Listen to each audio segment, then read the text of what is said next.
menginisiasi agar DPR-nya keras itu kan. Presiden itu yang akan menginisiasi agar yudikatifnya tidak banyak melanggar kode etik. Presiden yang tadi termasuk memberantas korupsi ya. Kan undang-undang korupsi datangnya presiden. Nah ini nah ada semacam itu. Kan saya setujukan. Saya ini yang kenapa kita masih banyak pengangguran, kenapa kita masih banyak miskin? Satu adalah karena aset ekonomi Indonesia hanya dikuasai oleh segelintir orang yang tidak adil itu. Yang kedua kan, kenapa kita masih banyak pengangguran dan miskin? Karena aset kita banyak mengalir ke luar negeri, begitu kan? Dan yang ketiga ini kan, kenapa? Karena banyaknya koruptor, gitu kan? Saya nyeri hati sekali ya. Kalau tentang korupsi, kenapa? Karena mencuri uang rakyat. Dan inilah kan mengapa alasan tadi kami dulu itu menentang undang-undang perubahan KPK. Coba kan Aina bayangkan, harusnya segera diskor tuh ketua KPK ya. Kan Aina diuji di permen. Kalau presidennya jelaskan, oke, nonaktifkan dulu ketua KPK sebelum jelas soal pembahasannya enggak.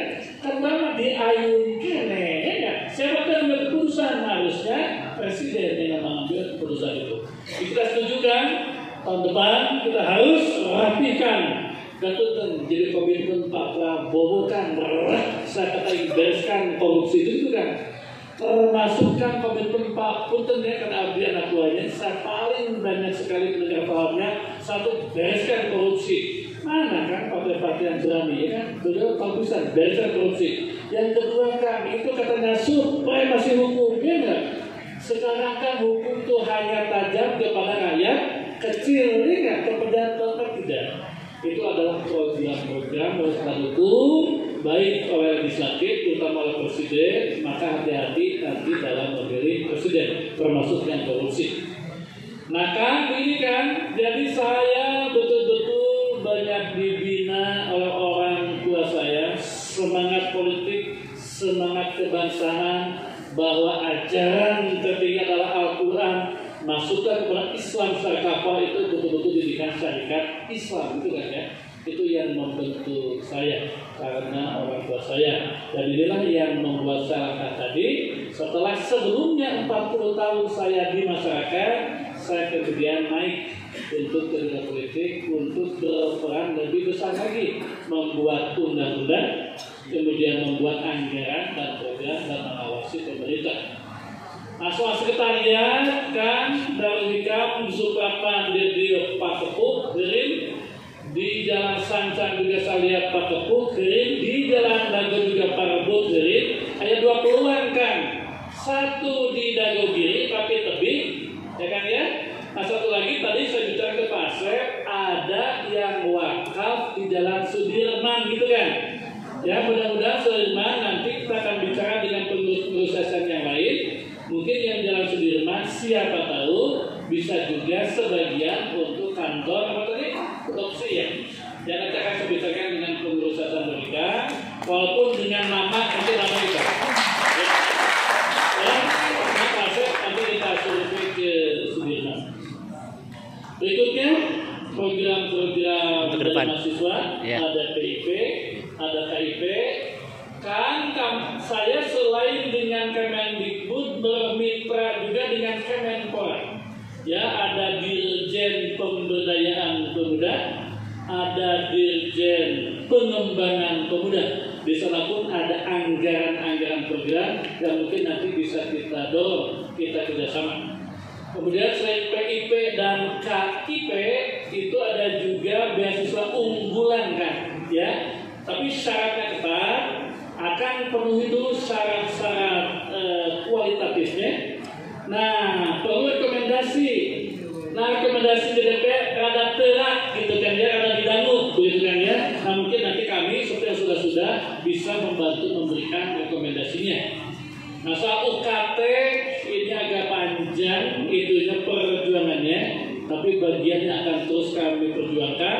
Hanya yang jelas kan saya yang kemarin mengambil inisiatif dibentuknya panja pengawasan rektor setelah ketahuan ada beberapa rektor yang korupsi uang pendaftaran, ya kan ya?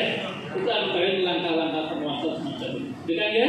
Nanti kita akan luluskan bagaimana tadi tentang keuangan bagi mahasiswa itu.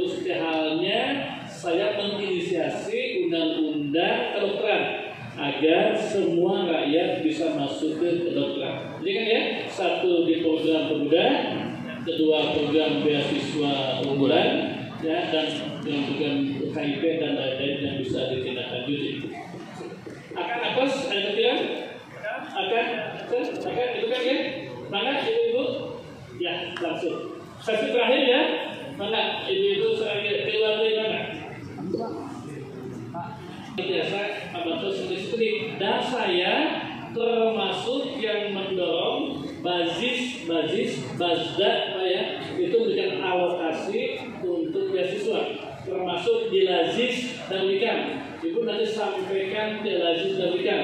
Mudah-mudahan masih ada jatah untuk membantu putra ibu yang mau sekolah. Mungkin satu bentuknya ada Bu, tapi tidak besar. Sementara dari pemerintah itu KIP kalau putra ibu sudah masuk. Itu ya. Oh iya, itu kan sekolah dari kebagian itu kan gitu. Apa tadi? Tapi jatah terbatas, kan? Pasti karena padulah-ulah, ya kan? Dan yang kedua, yang masuk pun ternyata tidak otomatis masuk ke dalam sistem di berikutnya. Dan ibu supaya kepada ya. Sekarang Bu, oke, betul kan? Maka kan yang tidak ada SMA-nya kayak satu syaratnya izin, gampang izin, ya kan? Yang kedua syaratnya adalah tanah, saya kan ya, tanah yang sulit baik kecamatan ataupun tanah kota. Nah ketiga adalah dukungannya, dukungan dari Kemendikbudnya ada kan, tapi macetnya biasanya bermasalahnya adalah dari tanah ya. Tanahnya Pak di daerah Cikoneng masih banyak yang kosong Pak. Tanah satu kan? Itu kan maksudnya banyak di lahan kosong di sama pengusaha. Tanah saya kan? Ya, masyarakat warga. Oh, betul, tanah warga, betul tanah warga hibahkan kan ke kota. Nanti kota akan alokasi akan sampaikan ke Kemendikbud. Tapi betul lah dicek, asalnya susah ada tanahnya enggak? Ya. Jadi masalah itu kan, masalahnya adalah di tanah untuk SMA negeri kewajiban pemerintah kota. Ya kalau memang ada tanah warga yang kosong itu hibahkan ke pemerintah kota. Nanti pemerintah kota ajukan ke provinsi izinnya gampang, bantuan bangunnya dari pusat asal ada syaratnya. Sekali lagi sering bermasalah itu ada di tanah. Kalau tanah kosong kan usaha jelasnya gitu. Nah, jadi ya begitu ini. Maka jika ada ya kebanyakan yang daerah Bandung itu ya sampai SMP doang. Ya. Ya. Memang kan sekarang banyak yang membutuhkan SMA ya, hanya SMP saja. Tapi itu kan untuk pembangunan itu kendala itunya adalah soal tanahnya. Jika soal tanahnya ada, izin relatif gampang, pembangunan relatif ada uangnya, permintaannya adalah soal tanah. Maka akan dorong kecamatannya saat kedorong untuk ke wali kotana, tapi wali kotana kena pukul ya kan? Kan sini cerita nih, Bandung tertinggal 15 tahun dibandingkan dengan ibu kota lain di Jawa, gitu kan?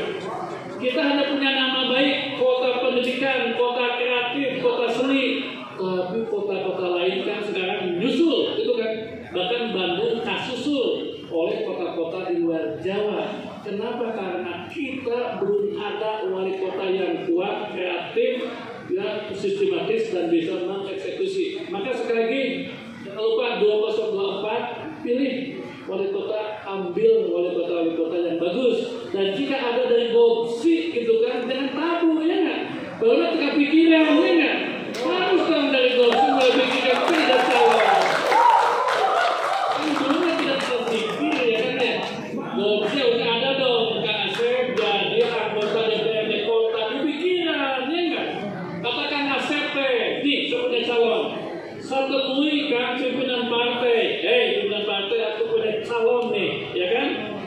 punya integritas, dia punya kapasitas, dan satu lagi, kami punya masa, tolong masukkan dalam daftar, itu enggak? Ustaz Gomsi ada dong 5 calon DPRD kota, ya enggak? Kenapa tidak begitu? Karena dulu tegak pikiran, ya enggak? Sekarang harus, termasuk wali kota kan? Ya, kalau pikir akan mungkin atau Kang Asep berganti dia jadi wali Bandung, kota Cimahi, ya enggak? Apalagi kita punya masa. Hanya memang kan ini yang mau dirubah ke presiden saya Pak Prabowo kan.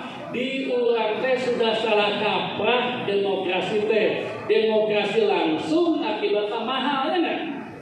Maka Pak Prabowo agak gelisah kan. Anggota dewan hanya orang-orang kaya, bupati hanya orang-orang kaya ya kan? Ini akan diperbaiki. Tapi kalau kita punya ormas kan lumayan. Kita sudah punya salah satu modal, jadi modal pasukan, modal anggota. Itu karena saya ya, kan sudah di-share juga ya. Ini mah dewan kota, dewan provinsi atau dewan pusat dan lain-lain. Oke, gitu kan ya. Maka saat ini terakhir